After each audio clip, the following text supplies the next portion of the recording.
को एक बड़ी सफलता मिली है। जिस रफ्तार से भारत की अर्थव्यवस्था बढ़ रही है, उसकी गूंज अब दुनिया भर में सुनाई दे रही है।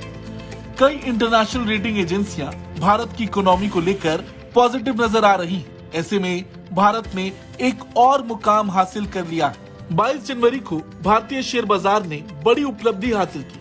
भारतीय शेयर बाजार ने अब हांगकांग को पीछे छोड़ दिया है। इसके साथ ही भारत दुनिया का चौथा सबसे बड़ा शेयर बाजार बन गया है। भारत का शेयर बाजार अब अमेरिका, चीन और जापान के बाद चौथे स्थान पर पहुंच गया है। ब्लूमबर्ग की एक रिपोर्ट के मुताबिक भारत के बॉम्बे स्टॉक एक्सचेंज और नेशनल स्टॉक एक्सचेंज पर लिस्टेड शेयरों का जॉइंट मार्केट कैपिटलाइजेशन 22 जनवरी को बंद होने तक $4.33 ट्रिलियन यानी 359 लाख करोड़ पर पहुंच गया था, जबकि हांगकांग के स्टॉक मार्केट का कुल मार्केट कैप $4.29 ट्रिलियन था। इससे पहले भारतीय शेयर बाजार का मार्केट कैप पहली बार रिकॉर्ड 29 नवंबर 2023 को $4 ट्रिलियन यानी करीब 333 ट्रिलियन रुपए को पार कर चुका है। वहीं अगर नजर डालें दुनिया के टॉप 3 बाजारों पर, तो पहले स्थान पर मौजूद अमेरिका का मार्केट कैप $50.86 ट्रिलियन है। दूसरे स्थान पर चीन है, इसका मार्केट कैप $8.44 ट्रिलियन है। वहीं तीसरे स्थान पर काबिज जापान का मार्केट कैप $6.36 ट्रिलियन है। ये तो हो गई दुनिया के टॉप बाजारों की बात। अब बात कर लेते हैं उन कारणों की जिसकी वजह से भारत दुनिया का चौथा सबसे बड़ा बाजार बन गया। इसके पीछे सबसे बड़ी वजह ये है कि हांगकांग के हैंग सेंग के मार्केट कैप में लगातार चौथे साल गिरावट देखी जा रही है। ऐसा ही कुछ चीन के शंघाई स्टॉक एक्सचेंज में पिछले 2 साल से देखने को मिल रहा।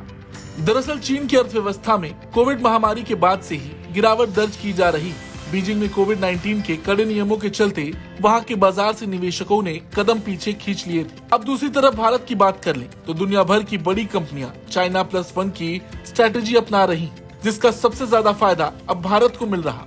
कई दिग्गज कंपनियां चीन से अपना कारोबार समेटकर भारत की तरफ रुख कर रही। विदेशी कंपनियों के भारत में निवेश से FDIs में भी इजाफा हुआ है। ये कारण है कि भारतीय शेयर बाजार लगातार नया हाई बन रहा।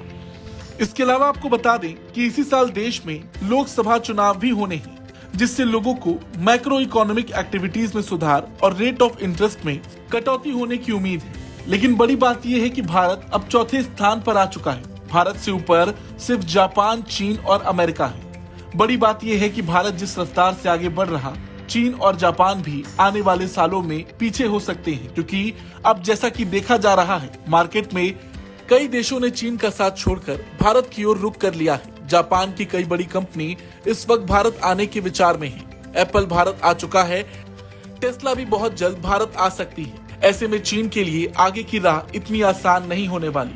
खैर, भारत की इस उपलब्धि पर आपका क्या कुछ कहना है, कमेंट करके जरूर बताएं। ब्यूरो रिपोर्ट, भारत तक।